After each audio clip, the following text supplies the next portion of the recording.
يا أصحابي يا حلوين، إزيكم؟ النهاردة هحكي لكم عن آدم اللي مامته حامل وهيجيلهم بيبي صغير جديد في البيت.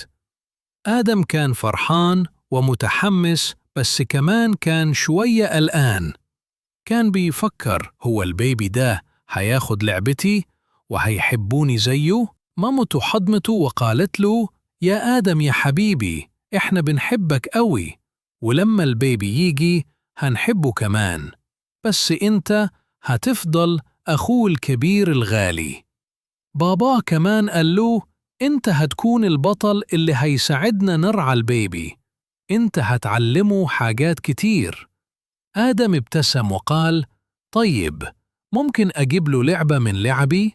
مامته فرحت جدا وقالت له: يا حبيبي، ده أنت أخ كبير طيب وشاطر.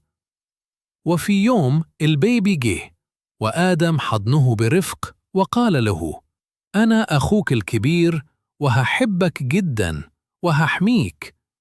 الجد حكيم بيقول لكم يا أصحابي، لو ماما حامل وهتجيب بيبي ما تخافوش، مفيش حد هيحبكم أقل، انتوا هتفضلوا أغلى ناس عند ماما وبابا، وكمان هتكونوا أبطال تساعدوا في رعاية أخوكم أو أختكم.